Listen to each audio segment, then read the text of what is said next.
dan ada Muhammad Bashir. Nah, baiklah, saya mulai saja presentasinya.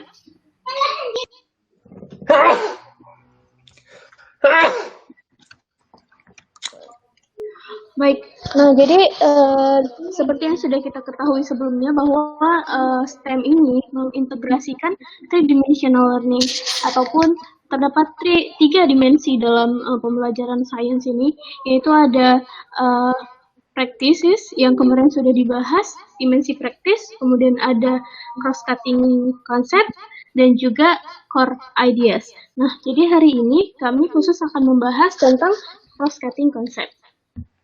Oke, baiklah dilanjutkan. Nah, jadi di sini kami akan membahas tentang latar belakang lahirnya cross-cutting concept, kemudian terdapat juga definisi cross-cutting concept yang akan kami bahas, lalu kami juga akan membahas 7 aspek cross-cutting concept dan juga penerapan cross-cutting concept pada pembelajaran sains atau biologi. Nah, sedikit saya jelaskan tentang latar belakang lahirnya cross-cutting concept. Nah, jadi seperti yang sudah sebelumnya kita bahas tentang sejarah STEM ya, bahwa STEM ini awalnya biasanya dikembangkan di Amerika Serikat. Nah, begitu juga dengan cross-cutting concept ini yang merupakan integrasi yang diintegrasikan ke dalam STEM. Pendidikan sains K-12 atau K-12 di Amerika Serikat itu dipandang gagal awalnya karena penekanan pembelajaran yang fokus pada luasnya kedalaman, namun tidak memberi siswa kesempatan belajar dari pengalaman. Nah, solusi dari itu maka dirancanglah framework ataupun kerangka kerja yang bertujuan untuk mengatasi kelemahan tersebut. Nah, framework tersebut dikembangkan berdasarkan dengan perkembangan belajar sains dan fokus pada 3 dimensi utama. Yang pertama ada scientific dan engineering practice, cross-cutting concept, dan disciplinary core ideas atau core ideas ya. Nah, jadi itu untuk latar belakang lahirnya cross-cutting concept. Nah, untuk selanjutnya definisi cross-cutting concept sendiri akan dijelaskan oleh Melati. Ya. Saya persilakan kepada teman selanjutnya untuk menjelaskan materi selanjutnya.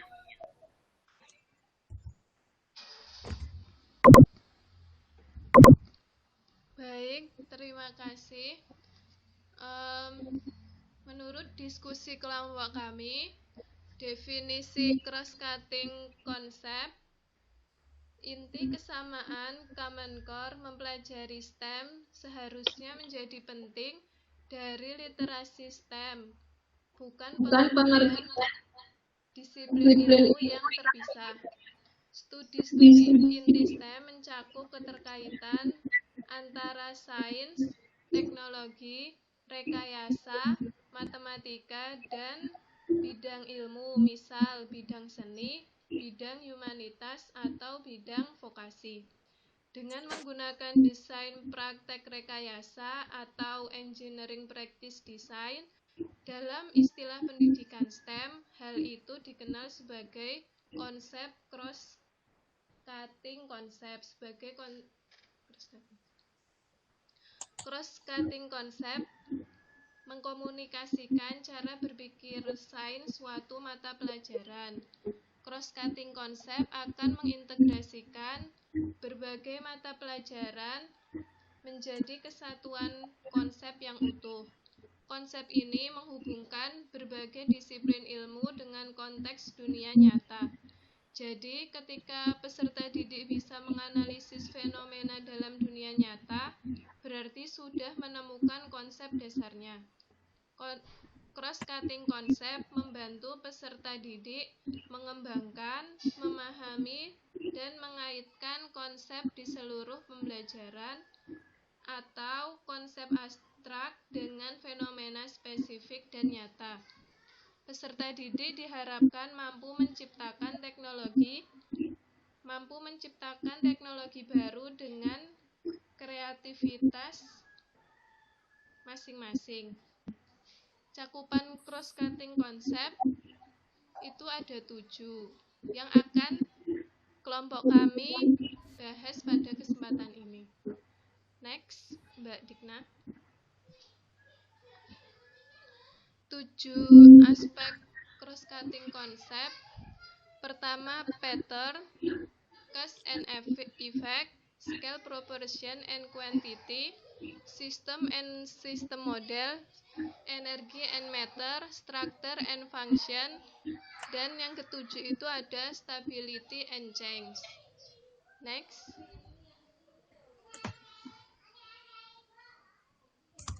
Cross-cutting konsep yang pertama adalah pola atau pattern. Pola dapat berupa bentuk dan peristiwa yang diamati. Nah, pola ini mengarahkan peserta didik untuk mengorganisasi, mengklasifikasi, dan memunculkan pertanyaan tentang hubungan serta faktor yang mempengaruhi fenomena tersebut. Pola ada di mana saja, dalam bentuk atau struktur yang muncul secara teratur dan dalam peristiwa serta hubungan yang berulang. Misalnya, pola dapat dilihat dalam simetri bunga dan pasangan basa berulang DNA. Dengan seringkali memperhatikan pola merupakan langkah pertama peserta didik untuk mengatur dan mengajukan pertanyaan ilmiah tentang mengapa dan bagaimana pola itu terjadi. Salah satu penggunaan utama mengenai pola adalah dalam klasifikasi yang bergantung pada pengamatan yang cermat terhadap persamaan dan perbedaan. Objek dapat diklasifikasikan ke dalam kelompok-kelompok berdasarkan kesamaan yang terlihat mikroskopis atau berdasarkan kesamaan fungsi. Contoh kasus, ahli biologi yang mempelajari perubahan dalam keanekaragaman populasi beberapa spesies berbeda dalam suatu ekosistem dapat melihat korelasi antara peningkatan dan penurunan untuk spesies yang berbeda dengan memplot semuanya pada grafik yang sama dan pada akhirnya dapat menemukan data matematis dari saling ketergantungan dan hubungan jaring-jaring makanan yang akhirnya menyebabkan pola atau pattern. Next. Cross-cutting konsep yang kedua, cause and effect. Peristiwa memiliki penyebab, terkadang sederhana, terkadang beragam. Aktivitas utama sains adalah menyelidiki dan menjelaskan hubungan sebab akibat serta mekanismenya. Misalnya, biji berkecambah dan menghasilkan tanaman, tetapi hanya jika tanah cukup lembab dan hangat. Seringkali sebab akibat hanya dapat dijelaskan secara probabilistik, yaitu ada kemungkinan bahwa suatu peristiwa akan mengarah ke peristiwa lain, tetapi hasil tertentu tidak dapat dijamin. Memang betul jika proses desain adalah tempat yang baik untuk membantu peserta didik mulai berpikir dalam kerangka sebab dan akibat, karena mereka harus memahami hubungan sebab akibat yang mendasari agar dapat merancang dan menjelaskan suatu desain yang dapat mencapai tujuan yang ditentukan. Salah satu tujuan pengajaran tentang sebab akibat adalah untuk mendorong peserta didik melihat peristiwa di dunia sebagai penyebab yang dapat dimengerti, bahkan ketika penyebab ini berada di luar kendali manusia. Selanjutnya ada skala, proporsi, dan kuantitas. Next. Kemudian untuk konsep yang selanjutnya yaitu skala, proporsi, dan kuantitas atau scale, proportion, and quantity. Jadi dalam mempertimbangkan suatu fenomena, itu sangat penting untuk mengenali apa yang relevan pada berbagai ukuran, waktu, dan energi, serta untuk mengenali bagaimana perubahan dalam skala, proporsi, atau kuantitas mempengaruhi struktur atau kinerja sistem. Nah, konsep mengenai skala, proporsi, dan kuantitas ini itu dibangun dari kelas awal sebagai elemen penting untuk memahami fenomena. Pada kelas awal itu biasanya anak kecil itu akan mulai memahami skala dengan objek, ruang, dan waktu yang terkait dengan dunia mereka dan dengan model peta eksplisit. Sebagai contoh, biasanya mereka mungkin mendiskusikan skala relatif yang terbesar dan terkecil, tercepat dan terlambat, itu tanpa mengacu pada unit pengukuran tertentu. Nah, sedangkan pada tingkat yang lebih tinggi, biasanya itu peserta didik itu mengenali benda alam sebagai fenomena yang dapat diamati dari yang sangat kecil hingga yang sangat besar, itu menggunakan suatu standar untuk mengukur dan menjelaskan besaran fisik seperti berat, waktu, suhu, dan volume. Nah, setelah mereka mengenali volume-volume tersebut, kemudian mereka dapat mengeksplorasi representasi matematika yang lebih canggih seperti penggunaan grafik untuk merepresentasikan data yang dikumpulkan.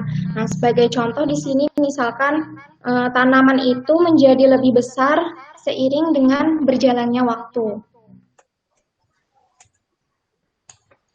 Kemudian untuk konsep yang keempat yaitu sistem dan model sistem. Jadi, sistem dan model sistem ini merupakan suatu proses yang mendefinisikan sistem yang diteliti sehingga mampu menetapkan batasan dan membuat model yang eksplisit dari sistem tersebut.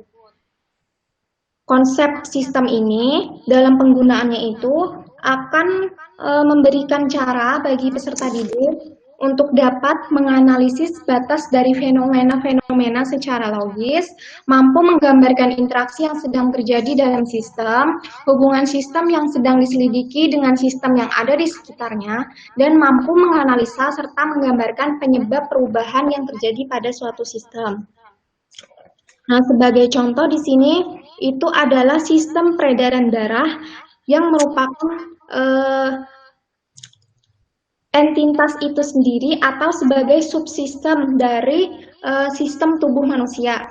Jadi ada batasannya sistem peredaran darah gitu. Nah, kemudian dari konsep sistem tersebut kemudian dilanjutkan dengan model sistem, di mana nanti akan merancang model. Peserta didik itu diminta untuk mengungkapkan pemikiran mereka dengan gambar ataupun diagram, dan juga dengan deskripsi tertulis atau lisan. Nah, yang dideskripsikan tersebut itu adalah objek atau organisme dalam kaitannya dengan bagian-bagiannya dan perannya. Nah, kemudian mereka juga harus mencatat hubungan antara bagian-bagian tersebut. Selain itu, juga ada instruksi untuk membangun suatu yang dapat diikuti oleh anak yang lainnya.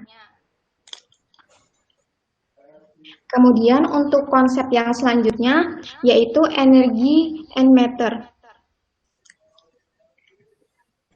Jadi energi dan materi itu dapat diartikan sebagai aliran, siklus, dan konservasi. Dan melacak aliran energi dan materi ke dalam, dari, dan di dalam sistem adalah suatu proses yang dapat membantu seseorang untuk memahami kemungkinan dan batasan dari suatu sistem tertentu. Nah, sebagai contoh di sini itu dituliskan bahwa tanpa input berupa energi, yaitu cahaya matahari dan materi, H2O dan air dan karbon dioksida, tumbuhan itu tidak dapat hidup. Dalam hal ini berarti pasokan energi dari setiap unsur kimia yang dibutuhkan itu membatasi operasi sistem. Kemudian untuk konsep yang selanjutnya yaitu structure and function atau struktur dan fungsi. Dalam hal ini, artinya struktur dan fungsi dari suatu objek itu menentukan banyak properti dan fungsinya. Struktur, bentuk, dan substruktur organisme hidup dapat menentukan bagaimana organisme bisa berfungsi untuk memenuhi kebutuhannya di dalam lingkungan. Nah, sebagai contoh di sini itu adalah bentuk paruh burung, mulut serangga atau jenis gigi hewan dengan jenis makanannya.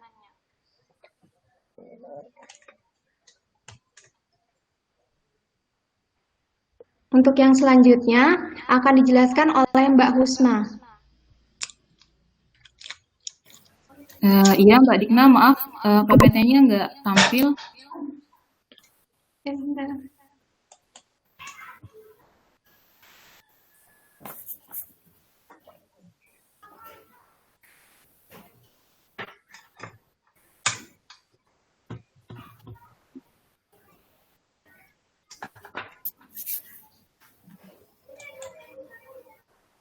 Bagaimana Mbak? Ya sudah. Baiklah, selanjutnya saya akan melanjutkan yang komponen yang ketujuh itu adalah stability and change. Di sini tentang stabilitas dan perubahan. Nah, di mana dalam tujuan konsep ini adalah membangun sistem yang alami dengan kondisi stabilitas dan tingkat perubahan yang memberikan pemahaman bagaimana sistem beroperasi dan penyebab perubahan yang terjadi di dalam sistem. Nah, inti dari stability and change ini adalah untuk mengetahui kestabilan dan perubahan dalam suatu sistem karena faktor tertentu. Nah, di sini contohnya itu perubahan lingkungan oleh faktor tertentu. Nah, saya jelaskan sedikit. Contohnya kita ambil di lingkungan perairan. Nah, lingkungan perairan yang awalnya stabil, yang tidak ada masuk zat-zat tercemar, namun tiba-tiba masuk zat-zat pencemar ke lingkungan menyebabkan terjadinya perubahan di lingkungan tersebut. Nah, seperti itu. Jadi untuk stability and change, pokoknya intinya fokus pada kestabilan dan perubahan dalam suatu sistem karena faktor tertentu, seperti itu. Lanjut, Mbak. Kemudian ada penerapan konsep cross-cutting dalam pembelajaran sains atau biologi. Nah, di sini kami menampilkan dari aspek-aspeknya berdasarkan kurikulum IPA 2013. Yang pertama, pattern atau pola, di mana pattern ini adalah pola umum yang menunjukkan pola pengorganisasian suatu hal maupun peristiwa. Nah, kemudian pola ini nanti memunculkan pertanyaan tentang bagaimana dan mengapa suatu pola terbentuk. Contohnya itu menggunakan pola untuk mencari persamaan dan perbedaan untuk mengklasifikasikan makhluk hidup. Nah, dari contoh ini kita misalkan nih, kita ingin mengklasifikasikan suatu organisme A dan organisme B. Nah, di organisme A kita lihat bahwa organisme A ini bereproduksinya dengan cara bertelur, sementara yang organisme B dengan cara bertelur juga.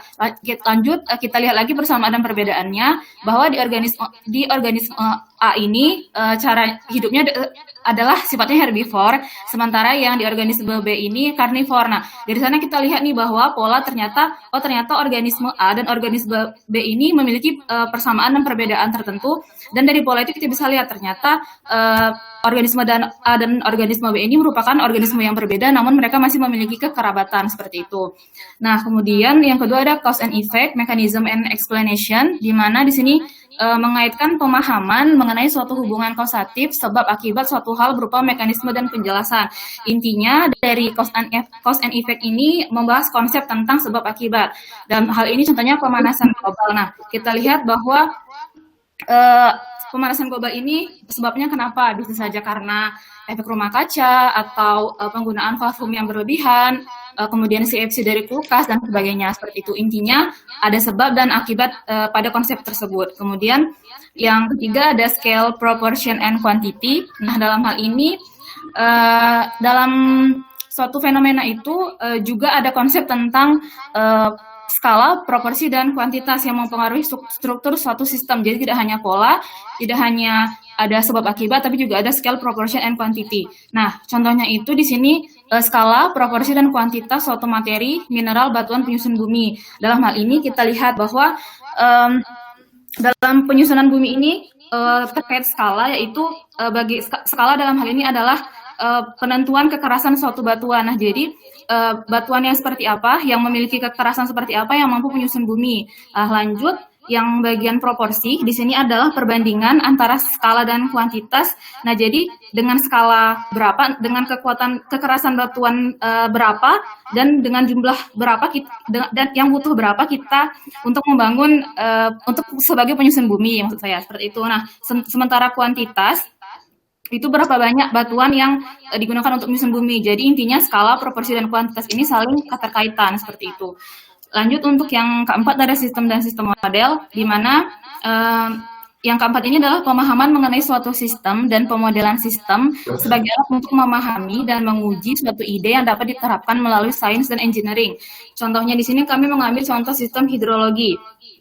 Nah, dari sistem hidrologi adalah kan siklus air seperti itu. Nah, dari air dari atmosfer turun ke bumi dalam bentuk hujan ataupun salju dan kembali lagi ke atmosfer secara berulang siklusnya. Salah satu tahapan dari siklus hidrologi ini adalah peristiwa evaporasi atau penguapan. Nah, di mana dalam hal ini molekul cairnya itu akan berubah menjadi gas karena adanya sinar matahari atau panas yang menyebabkan airnya itu menguap. Nah, dengan hal ini dari siklus tersebut kita bisa membuat alat ataupun model yang fungsinya seperti sinar matahari, punya panas yang mampu menguapkan air. Nah, dari model inilah kita bisa menjelaskan pada siswa proses penguapan itu seperti apa, seperti itu. Lanjut, Mbak. Lanjut yang kelima ada energi and matter. Nah, dalam hal ini energi dan materi itu terkait dengan arus, siklus, dan konservasi. Di mana dalam hal ini konsepnya itu untuk memahami arah perubahan energi dan materi dari ke dalam suatu sistem untuk memahami berbagai kemungkinan dan keterbatasan suatu sistem. Contoh yang kami ambil di sini adalah tanpa input berupa energi matahari dan mater di sini adalah CO2 dan air, maka tumbuhan tidak bisa hidup. Nah, contoh lain yang bisa kita lihat dalam kehidupan sehari-hari misalnya pada pembangkit listrik tenaga angin. Nah, dalam hal ini di sini yang menjadi energinya adalah angin dan kemudian menjadi meternya adalah alat-alat pembangkit listrik. Nah, jadi tanpa adanya energi maupun tanpa adanya alat-alat pembangkit listrik atau salah satu di antaranya, maka listrik tidak bisa hidup seperti itu. Jadi dia saling berkaitan antara arus, siklus, dan konservasi yang ada pada energi dan materi. Kemudian untuk yang keenam, structure and function, di mana dalam hal ini struktur suatu objek itu diciptakan sedemikian rupa sehingga mendukung fungsi tertentu. Contoh yang kami ambil di sini, yang kami tampilkan adalah tentang struktur glomerulus yang dibuat sedemikian rupa yang memungkinkan melakukan fungsi penyaringan darah. Nah, untuk contoh lain, kita bisa lihat pada tumbuhan yang hidup di daerah kering maupun dengan tumbuhan hidup di daerah yang air. Nah, kalau untuk yang kering itu contohnya kaktus, dan untuk yang di daerah berair itu contohnya teratai. Dalam hal ini kita bisa lihat bahwa kaktus itu daunnya mengalami diferensiasi menjadi seperti duri-duri yang fungsinya itu supaya mengurangi penguapan agar tetap ada ketersediaan air di dalam tubuh kaktus. Nah, kemudian untuk yang di teratai juga di sini dia memiliki daun yang lebar karena wilayahnya itu banyak air sehingga memungkinkannya untuk melakukan penguapan yang lebih banyak. Nah, tujuan dari keduanya ini adalah agar sama-sama memiliki kestabilan pada kedua makhluk hidup tersebut. Nah, jadi balik lagi ini berhubungan dengan kestabilan. Jadi di dalam hal ini konsepnya itu saling keterkaitan antara satu dengan yang lainnya. Nah, yang ketujuh ini adalah stability and change. Nah, di mana tadi sudah saya jelaskan sebelumnya juga bahwa di sini kondisi kestabilan ketika kondisi dalam sistem tidak berubah dan dinamika perubahan dalam suatu proses tertentu. Intinya kalau stability and change tadi itu tentang kestabilan dan perubahan dalam suatu sistem. Nah, contohnya ini adalah bagaimana caranya untuk membuat suatu benda stabil adalah dengan membuat landasan yang lebar di bagian bawah atau dasar.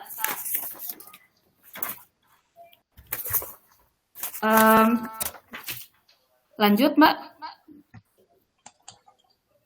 Kemudian untuk yang selanjutnya itu di sini kami menampilkan kurikulum IPA yang menggambarkan integrasi antar disiplin ilmu. Nah, kurikulum IPA di Indonesia ini menjelaskan kompetensi integrasi pada setiap KD, sedangkan framework NGSS Dimensi 2 sudah menetapkan 7 aspek yang telah dijelaskan tadi. Nah, berikut integrasi antar disiplin ilmu. Nah, dalam hal ini kita lihat bahwa di sini yang kami tekankan adalah integrasinya Karena untuk disiplin ilmu sendiri nanti akan dijelaskan lagi di dimensi ketiga, itu core idea seperti itu. Nah, jadi ini lebih ke arah keterkaitan sesuai dengan konsep sisi konsep bahwa di sini adanya keterkaitan antara disiplin ilmu seperti itu.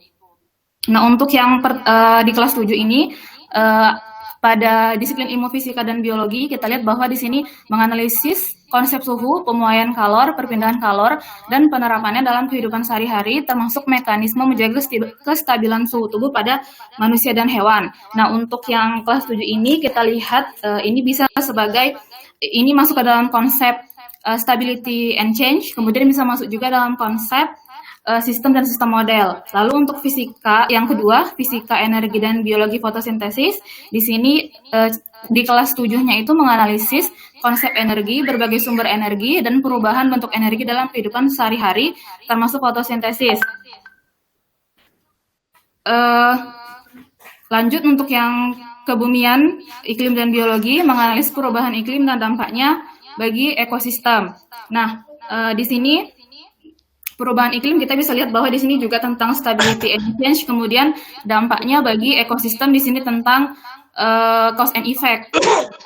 Kemudian pada kelas 8 fisika, biologi dan kesehatan menganalisis gerak pada makhluk hidup, sistem gerak dan upaya menjaga kesehatan sistem gerak. Nah, dalam hal ini konsepnya itu tentang sistem dan sistem model, juga bisa tentang structure and function. Nah, kemudian untuk yang fisika dan biologi menganalisis gerak lurus, pengaruh gaya terhadap gerak berdasarkan hukum Newton dan penerapannya pada gerak benda dan gerak makhluk hidup. Ini bisa tentang pola, bisa juga tentang cause and effect seperti itu. Nah, untuk yang selanjutnya akan dilanjutkan oleh Mbak Sofi. Oke, terima kasih Mbak Usma. Ini saya lanjutkan tentang integrasi cross-cutting terhadap KD pada kurikulum IPA ya.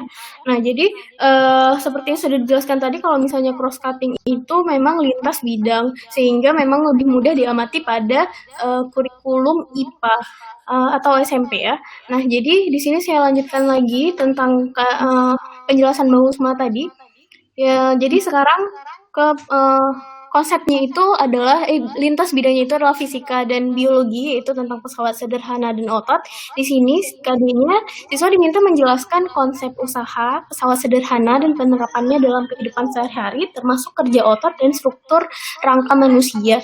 Nah, di sini cross cutting konsep yang bisa diterapkan itu bisa sistem dan sistem model, bisa juga itu structure and function ya. Nah, jadi jadi itu untuk KD tersebut.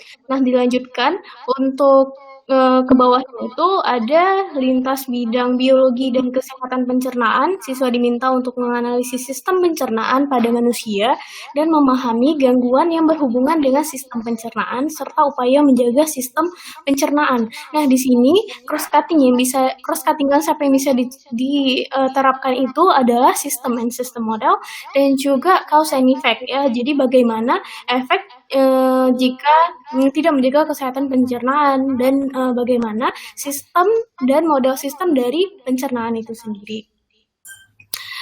Oke, selanjutnya itu ada kimia, zat aditif dan kesehatan manusia dan kesehatan manusia akibat zat aditif.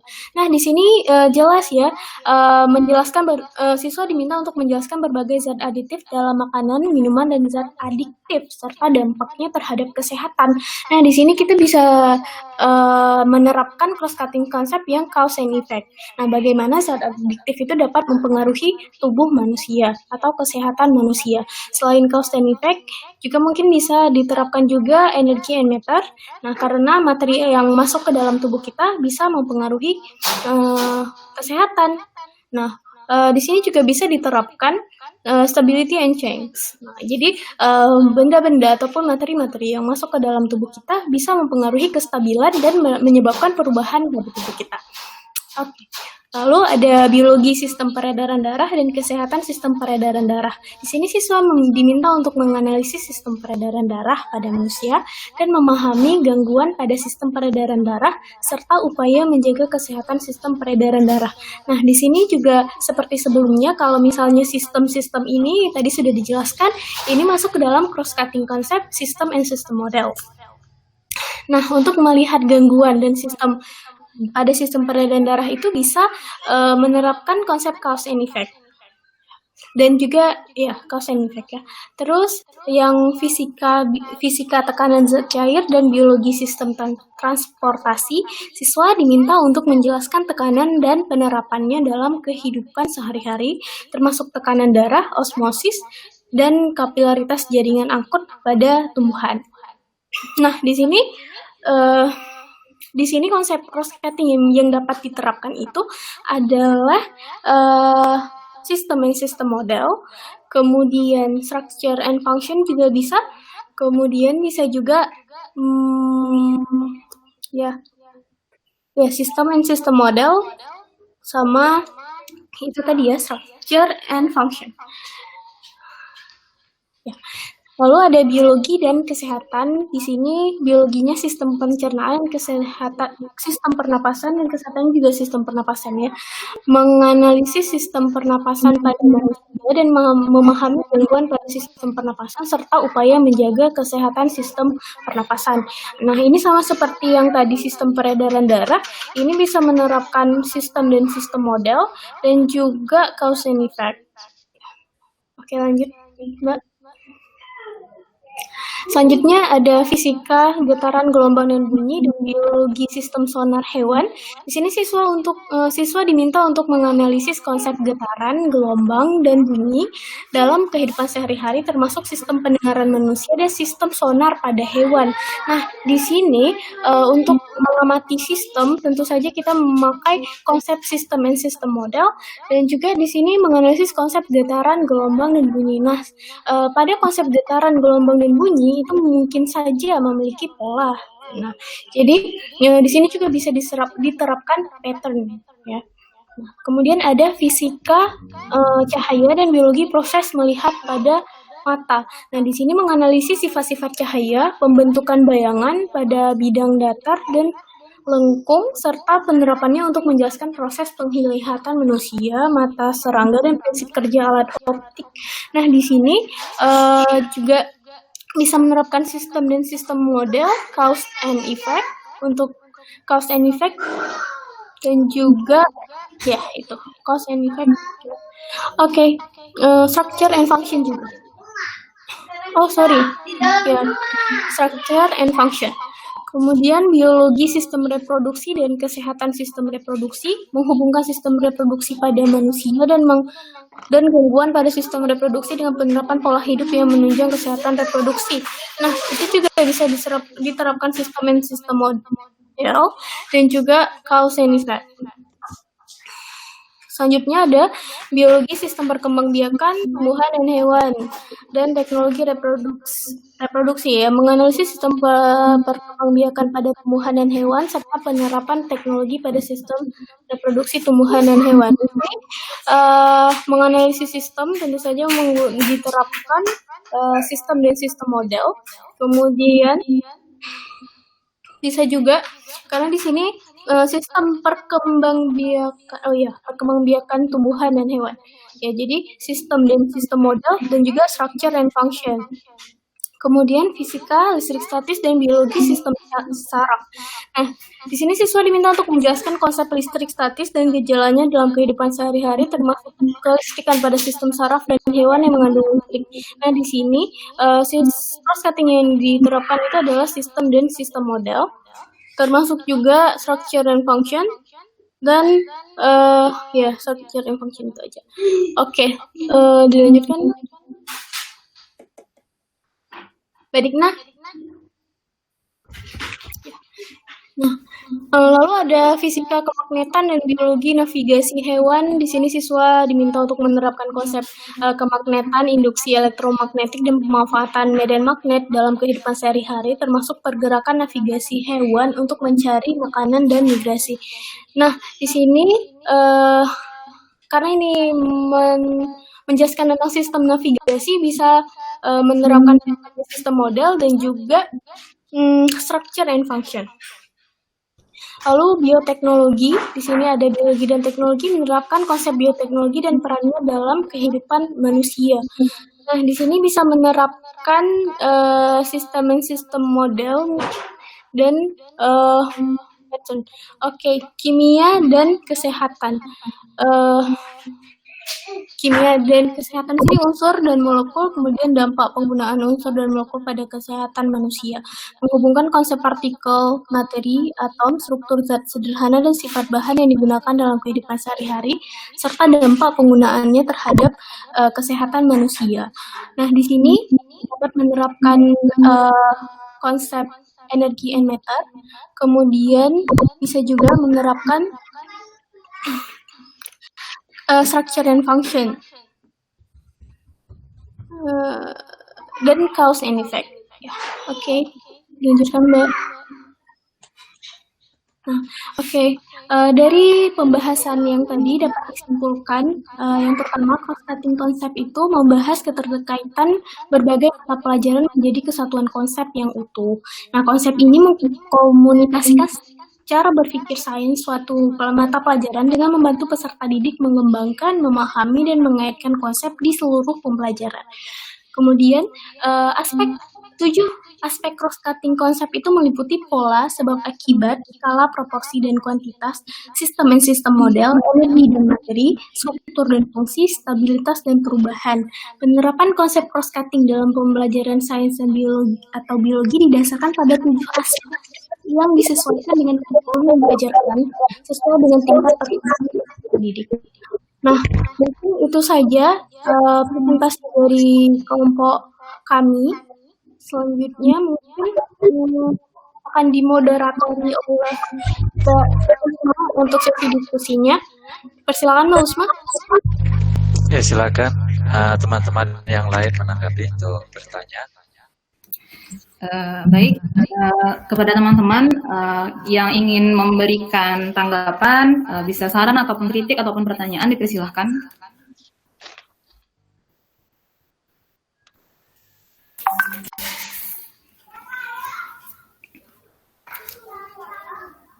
Ya, teman-teman, apakah ada yang ingin ditanyakan? Atau memberi saran atau kritik atau tambahan terkait materi yang sudah kami berikan?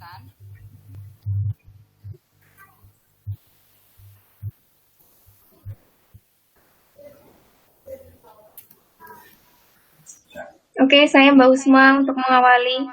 Ya, Mbak Rizky, silakan. Ya, tadi kan untuk integrasi cross-cutting konsep ke dalam kurikulum K13 itu ditampilkan tingkat 6 sampai 8, ada tingkat 9 sampai 12, itu maksudnya kelas ya? Tingkat 6 sampai 8.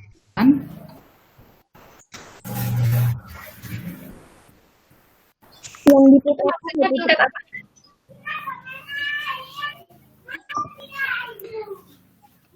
Atau Mbak Dikna tolong di-share lagi PPT-nya biar jelas di bagian mana.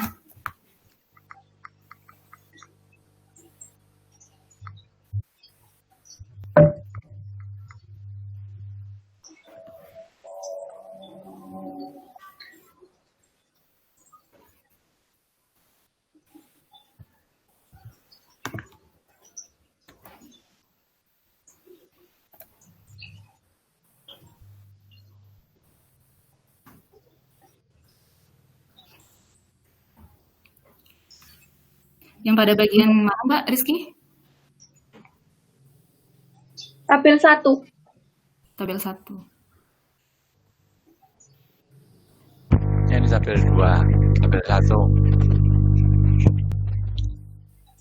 Baik, satu lagi, Mbak.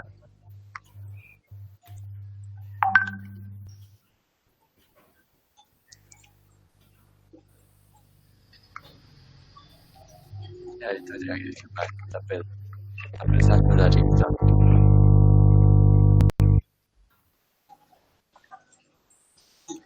Oh, berbeda ya dengan makalah? Yang di makalah ya, Mbak ya? Nah, saya bantu jawab dulu. Nah, itu untuk aplikasi dari cross-cutting konsep pada bukan pada K13, Mbak, tapi pada K12 itu kurikulum yang di Amerika Serikat. Ya, itu untuk grade 6 sampai 8 itu ya memang tingkat kelasnya. Jadi ada grade 6 sampai 8 dan juga 9 sampai 12. Nah, jadi kami tidak tampilkan di PPT karena itu memang kurikulum Amerikanya. Seperti itu, Mbak. Oh, tapi di makalah belum dijelaskan kalau kurikulum Amerika ya? Iya, betul, yang K12. Tambahan dikit Mbak Rizky, itu sepertinya di bagian latar belakang ada dijelasin tentang kurikulum K12 itu digunakan di Amerika Serikat, Mbak Rizky. Di latar belakang. Saya belum ada ini keterangan yang Amerika Serikat soalnya. Oh, berarti kalau di Amerika Serikat untuk yang cross cutting konsep ini diterapkan dari grade 6. Tidak, Mbak. Jadi diterapkan dari kindergarten atau dari TK. Nah, jadi dari TK itu sudah diterapkan cross cutting konsepnya. Cuman di sini kita mau fokuskan pada grade tinggi, yaitu pada grade 6 sampai 8, kemudian 9 sampai 12. Cuman yang mudah kita analisis itu keterkaitannya itu pada kurikulum IPA atau grade kalau misalnya kita kan SMP nih, IPA. Jadi 7 sampai 9. Gitu. Ya, kalau di Amerika SD SMP satu sekolah itu banyak. Lalu ada SMP SMA satu sekolah itu banyak. Jadi memungkinkan untuk grade 6 sampai grade 8 itu memiliki cross cutting konsep yang sama. Itu begitu. Jadi kalau kita kan SD mesti berpisah dengan SMP, kalau di sana tidak. Ada yang SMP dengan SMA itu satu sekolah, jadi lanjut anaknya itu banyak yang seperti itu, gitu. Oke? Nah, ya bagaimana Mbak Rizky? Ya, terima kasih. Ya, terima kasih. Lanjut untuk pertanyaan selanjutnya. Apakah teman-teman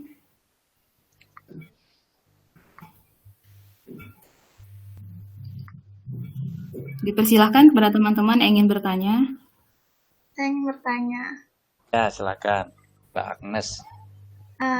Mungkin saya masih belum terlalu paham ya cara penentuan aspek cross cutting konsepnya. Jadi contohnya pada tadi bioteknologi dan gunain sistem dan sistem model. Nah itu cara hubungannya tuh apa ya? Dan cara menentunya lebih bagusnya itu gimana ya? Yang lebih pas. Ya, jadi bagaimana cara menentukan cross cutting konsep yang sesuai? Nah, itu loh. Ya, oke. Iya Pak, seperti itu dia, maaf ya Pak. Baik, terima kasih Mbak Agnes. Mungkin pada teman-teman kelompok ada yang ingin menjawab terlebih dahulu? Dipersilahkan. Pertanyaan dari Mbak Agnes. Saya coba jawab, Pak. Ya, Mbak Sofi, silakan. Ya, nah jadi bagaimana cara menentukan cross cutting konsep yang sesuai? Nah sebenarnya kalau kita kaitkan dengan kurikulum di Indonesia itu lebih mirip seperti ranah kognitifnya. Nah di KD ataupun di kompetensi dasar itu biasanya sudah dijelaskan apa yang harus dicapai oleh siswa. Misalnya menganalisis, coba Pak tadi yang di slide IPA tadi. Di slide bawah yang tabel IPA, misalnya menganalisis konsep suhu, pemoyan, color, gitu. Yang ini tadi, dalam kehidupan sehari-hari termasuk mekanisme dalam menjaga kestabilan tubuh. Nah, jadi kita bisa langsung mengaitkan di sini ada mekanisme. Mekanisme ini mungkin berhubungan dengan cause and effect, ataupun sebab akibat, dan juga berhubungan dengan sistem, karena semua yang ada di alam ini adalah bagian dari sistem, kemudian menjaga kestabilan. Nah, untuk kestabilan ini sendiri bisa masuk ke konsep stability and change. Nah, apakah suatu fenomena itu terpengaruh oleh faktor tertentu? Kalau misalnya dia pengaruhnya hanya sedikit, itu cenderung kita bisa mengatakan dia stabil. Sedangkan kalau misalnya dia sangat terpengaruh oleh faktor tertentu, maka menyebabkan dia berubah, berarti terjadi perubahan. Nah, jadi mungkin seperti itu. Jadi KD-nya sudah menjelaskan biasanya apa yang harus dicapai oleh siswa. Mungkin ada tambahan dari teman-teman?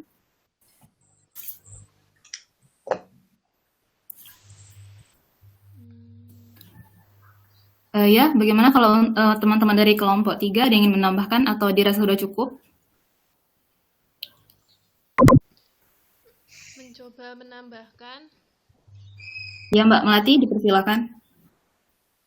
Kalau untuk menentukan konsep cross-cutting yang sesuai pada diri anak peserta didik itu sendiri, mereka bisa menganalisis. Jadi, kan itu ada 7 konsep. Nanti dari misalnya mereka mengamati di sekitarnya, kalau materi bioteknologi seperti itu. Terus nanti disesuaikan ini sesuainya menggunakan yang mana dari 7 aspek cross-cutting konsep itu. Dan disesuaikan dengan indikator yang harus dicapai oleh peserta didik. Seperti itu. Terima kasih. Ya, bagaimana Mbak Agnes? Apa sudah terjawab? Ya, udah. Kasih. Baik, terima kasih. Mungkin ada teman-teman lagi ingin bertanya? Satu pertanyaan lagi mungkin? Izin bertanya, Mbak. Mbak izin. Mbak Salma dulu ya. Oh iya. Iya. Ini kalau di makalah halaman 14 itu terdapat kalimat standar kurikulum IPA di Indonesia untuk capaian aspek pengetahuan yang analog dengan dimensi cross-cutting konsep belum menentukan batasan antar disiplin ilmu IPA. Nah itu masih belum paham, Mbak. Itu maksudnya bagaimana ya, Mbak? Bisa dijelaskan dengan contoh yang intinya maksud dari belum menentukan batasan antar disiplin ilmu IPA-nya, Mbak. Terima kasih. Baik, terima kasih Mbak Salma.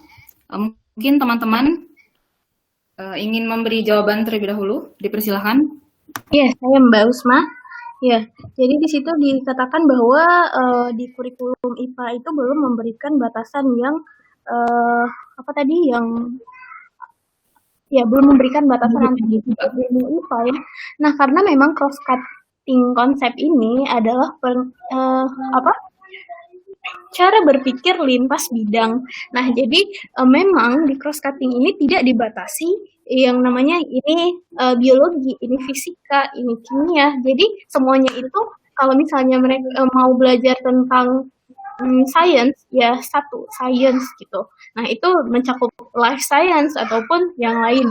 Nah, kalau untuk yang tadi hubungannya kaitannya dengan kurikulum IPA itu, nah jadi pada kurikulum IPA SMP itu kan tidak dibatasi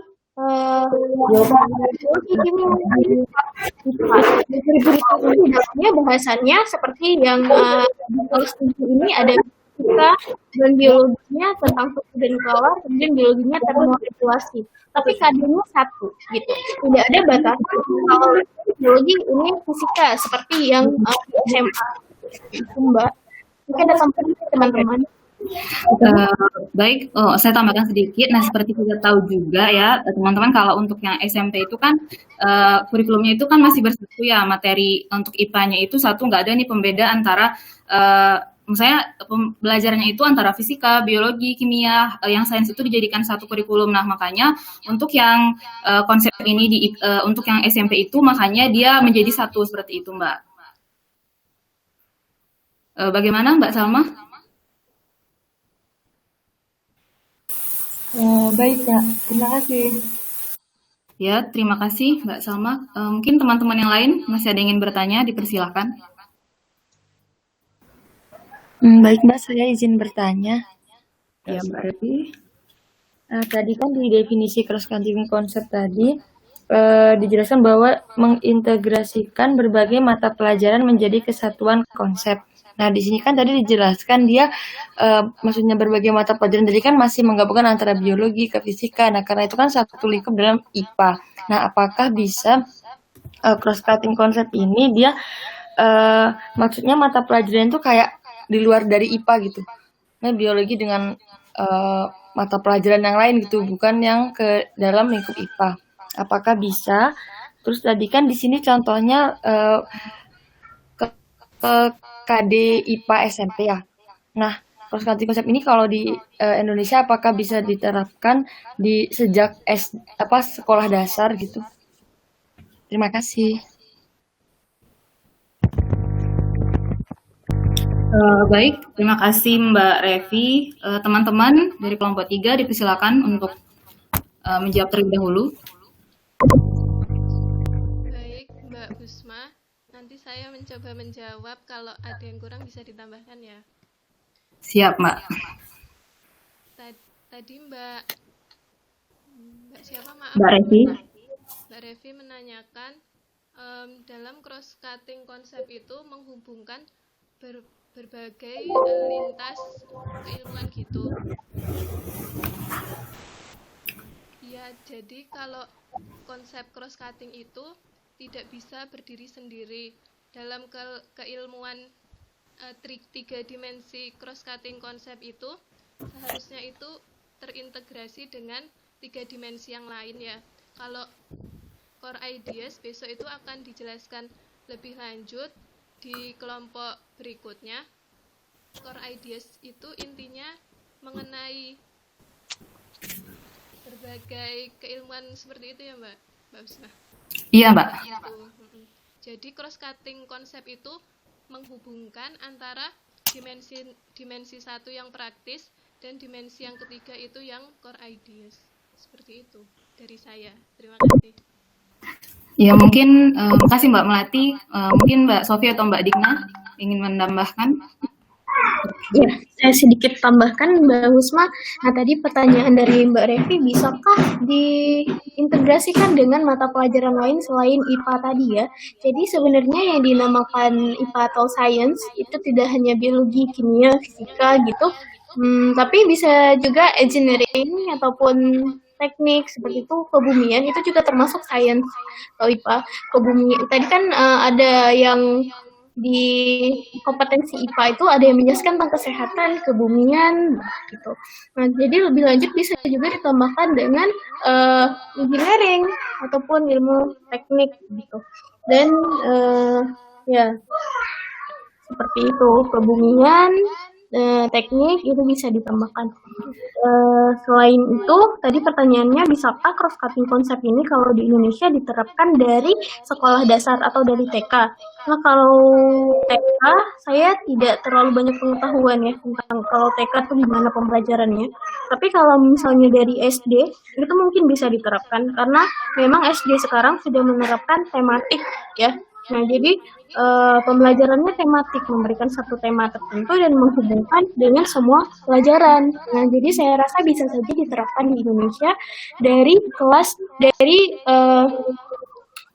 pembelajaran tingkat bawah ya. Tapi kalau tingkat TK saya kurang mengetahui gimana pembelajarannya. Nah, jadi menurut saya bisa kalau misalnya dari tingkat bawah. Mungkin tambahan dari teman-teman. Baik, sedikit saya tambahkan untuk yang tadi, apakah bisa sisi konsep ini, mata pelajaran IPA-nya itu diintegrasikan dengan mata pelajaran lain ya. Nah, seperti yang kita tahu kan, kita kan belajar sisi konsep ini merupakan bagian dari STEM. Nah, jadi STEM itu kan ada Science, Teknologi, Engineering, dan Matematik. Nah, jadi dalam hal ini cakupannya tidak hanya terbatas pada IPA saja, tapi juga bisa berkaitan dengan Science itu sendiri, dengan teknologi, dengan engineering dan matematik. Nah, namun kenapa di sini penekanannya lebih kepada IPA? Karena kan kita dari pendidikan biologi dan yang kita bahas ini lebih ke bagian biologinya atau IPA-nya, seperti itu Mbak Revi. Ya, bagaimana Mbak Revi? Oke, baik, bisa diterima. Terima kasih Mbak atas jawabannya. Terima kasih Mbak Revi. Ya. Lanjut, apakah masih ada yang ingin bertanya? Saya mau bertanya, boleh Mbak? Ya, Mbak Rizka. Jadi kalau misalnya seorang guru menggunakan STEM dalam pembelajarannya, itu kedudukan sistem itu apakah hanya diletak di RPP atau si guru tersebut menjelaskan kepada si muridnya? Anak-anak kita hari ini menggunakan STEM, terus si gurunya menjelaskan tentang sistem tersebut secara singkat ke muridnya. Kenapa? Karena misalnya kalau misalnya si guru tersebut menggunakan STEM pada jenjang SMP, anak SMP tersebut kan tidak mengetahui apa itu STEM. Dan bisa saja pada saat dia memasuki tingkat level yang lebih tinggi, misalnya SMA atau kuliah, dia mengikuti seminar tentang STEM. Terus pemakalanya bertanya, apakah di sini pernah diajarkan menggunakan pendekatan STEM gitu-gitu? Si siswa tersebut yang sebenarnya pernah diajarkan menggunakan STEM, akan tetapi karena dia tidak tahu, dia cuma menjawab, nggak tahu, saya nggak tahu STEM itu apa gitu. Ya, jadi saya mau bertanya, kedudukan STEM itu diletak hanya tertulis di RPP atau bagaimana? Terima kasih. Baik, Mbak Rizka, terima kasih atas pertanyaannya. Kepada teman-teman kelompok 3 dipersilahkan untuk memberikan jawaban. Mungkin ya, Mbak Sofi. Saya coba jawab ya Mbak Rizka. Walaupun sebenarnya tadi pertanyaan Mbak Rizka itu tentang proses pembelajarannya STEM itu terkait RPP ataupun segala macam. Sebenarnya mungkin itu akan dibahas di kelompok selanjutnya ya. Soalnya cross cutting ini kita hanya membahas tentang cara berpikir siswa seperti itu. Nah, jadi kalau misalnya saya juga butuh baca lebih banyak sebenarnya apakah STEM itu harus dicantumkan ke dalam RPP atau tidak. Kalau misalnya seperti yang sudah Bapak jelaskan sebelumnya, kalau misalnya STEM ini digunakan sebagai model, maka dicantumkan ke dalam RPP bahwa proses model pembelajaran yang diterapkan hari ini adalah STEM. Dan mungkin tidak ada salahnya untuk diberitahukan kepada siswa bahwa saat ini gurunya sedang menerapkan konsep model pembelajaran STEM. Nah, sedangkan untuk misalnya STEM itu tidak digunakan sebagai model, itu mungkin tidak dicantumkan ke dalam RPP, tapi bisa juga kan tadi STEM ini kalau selain bisa jadi model kan bisa jadi pendekatan. Nah, yang bisa menggunakan model yang lain seperti project based learning dan lain-lain. Nah, jadi tidak perlu dicantumkan ke dalam RPP kalau memang bukan model seperti itu.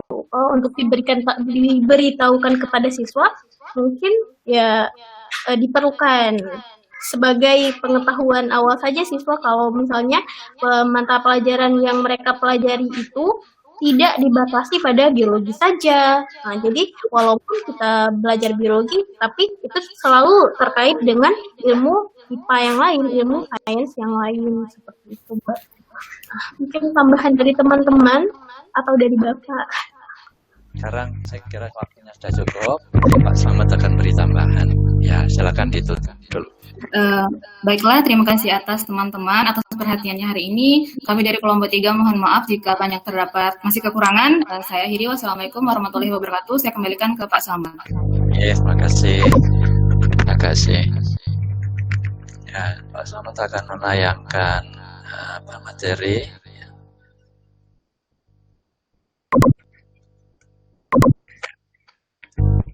Apakah sudah kelihatan materinya? Sudah, Pak. Nah, kita bicara 3D learning, 3-dimensional learning, yaitu ada dimensi praktisis, kemarin sudah disampaikan, lalu sekarang hari ini cross-cutting konsep, yang ketiga adalah core ideas. Jadi sebenarnya ketiganya ini satu kesatuan, ya, satu kesatuan di mana di sini cross-cutting konsep itu artinya kalau kita belajar biologi, fisika, kimia, bumi antariksa itu pembahasannya ya itu melalui apa sehingga keempat unsur keilmuan IPA itu menyatu, ya, terintegrasi oleh cross-cutting konsep. Nah, jadi di sini ada pembahasan, ya, ini saya salah di sini, mohon maaf. Nah, jadi ada patterns, lalu ada similarity and diversity, cause effect, quantity skill, system and model, energy and matter, structure and function, lalu stability and change. Nah, inilah yang digunakan untuk membahas biologi, fisika, kimia, bumi, dan antariksa. Ya, tadi ada pertanyaan, bagaimana kita tahu bahwa yang akan digunakan untuk membahas adalah pattern, pola? Bagaimana kita tahu yang akan digunakan untuk membahas adalah similarity and diversity, cause and effect, dan seterusnya, dan seterusnya. Yaitu sangat tergantung dari topik yang sedang dibahas. Nah, begitu loh. Jadi misalnya kita membahas mengenai musim, ya. Kenapa bisa terjadi musim semi, musim panas, musim gugur? Ya, mungkin kita akan membahas pola kedudukan matahari terhadap bumi. Nah, begitu. Atau Anda sedang belajar mengenai, anak-anak sedang belajar mengenai bulan, posisi bulan terhadap bumi, dan seterusnya. Maka itu yang akan dibahas adalah patterns, karena itu adalah pola. Nah, itu di dalam fisika barangkali, ya, atau bumi antariksa. Nah, di biologi apa? Mungkin pola bentuk daun. Setiap daun, setiap tumbuhan ternyata memiliki pola yang berbeda-beda.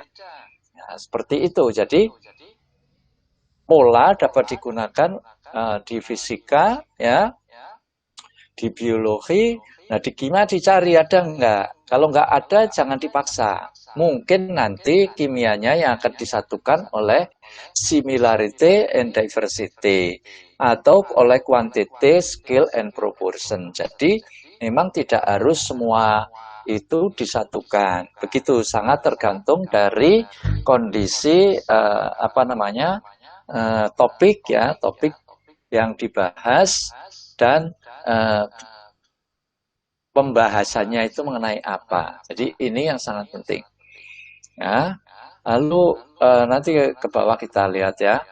Nah, sehingga misalnya tadi ada biologi, fisika, kimia, bumi antariksa, pattern barangkali ada pola bentuk daun, mungkin biologi, ya, pola peredaran matahari, ya, sehingga menimbulkan apa? Musim panas, musim gugur, musim dingin, musim semi. Mungkin di kimia ada pola vitamin pada buah-buahan. Oh, kalau buahnya berwarna kuning dan jingga sampai merah, itu dia mengandung banyak vitamin A, misalnya begitu. Ya, nah, demikian juga bumi antariksa, mungkin ada pola orbit pada solar system, ya. Bagaimana pola gerak matahari, pola gerak bumi, dan seterusnya. Jadi di dalam sintak pembelajaran nanti pola-pola ini akan digunakan untuk membahas berbagai hal yang terkait dengan cross-cutting konsep. Jadi begitu. Jadi mungkin ini yang pertama, mungkin nanti coba Anda baca di ini yang kedua.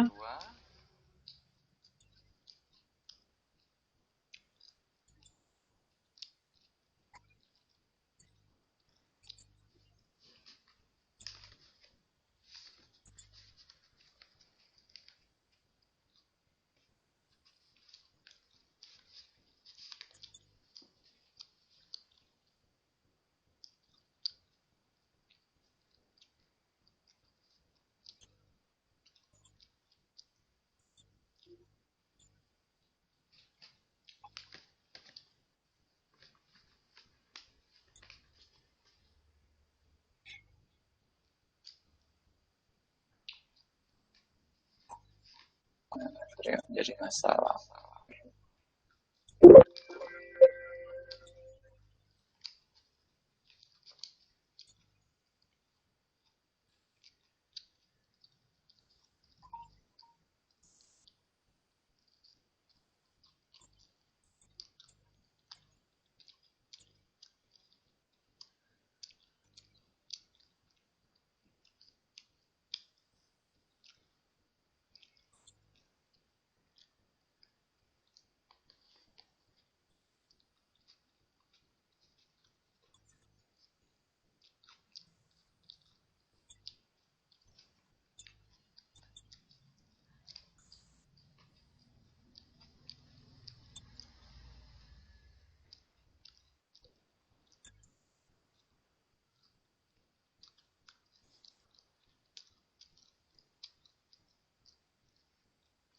Oke, apakah sudah kelihatan?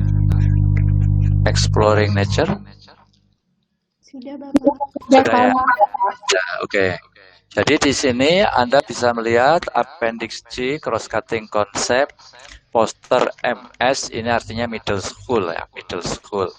Next Generation Standard Cross-Cutting Concept for Middle School. Jadi kalau pola kita membahas tadi seperti misalnya pola matahari atau pola bulan ya. Nah, lalu kemudian sistem and system model, kita bisa membuat sistem misalnya sistem pada tumbuhan yang dapat menghasilkan makanan sendiri, autotroph, dan sistem pada hewan. Ya, ini misalnya pada selnya. Sel tumbuhan dan sel hewan memiliki sistem yang berbeda sesuai dengan fungsi masing-masing. Lalu anak-anak mungkin membuat modelnya gitu ya. Cause and effect ini misalnya pengaruh dari suhu terhadap bentuk air. Bentuk air bisa berubah-ubah akibat suhu yang berubah. Jadi bisa menjadi es, bisa menjadi uap, ya, gas, bisa menjadi air. Nah, terus seperti itu. Ya, lalu energy and matter mungkin di dalam biologi ya, Anda bisa melihat bahwa unsur-unsur organik dapat dibuat dari unsur-unsur anorganik oleh tumbuhan. Dengan adanya air, tenaga sinar matahari, dan karbon dioksida, maka tumbuhan dapat menghasilkan zat organik seperti buah-buahan yang nantinya dapat digunakan sebagai energi bagi makhluk hidup yang lain. Nah, jadi demikian structure and function juga sama ya, ada struktur misalnya struktur pada bunga, pada akar, pada daun, lalu struktur pada makhluk hidup seperti tupai, burung, kupu-kupu dan sebagainya. Dia memiliki struktur. Lalu scale and proportion and quantity, kita bicara mengenai skala, proporsi dan kuantitas. Nah, jadi misalnya ini terkait dengan ukur-mengukur dengan banyaknya zat dan seterusnya. Lalu terakhir stability and change. Stability and change ini kalau misalnya hutan terbakar, terus apa yang akan terjadi? Maka itu akan stability-nya terganggu. Tapi nanti lama-lama kembali lagi kepada kondisi semula. Nah, itu seperti itu. Seperti sepeda motor kalau digunakan juga akan ada stability and change ya.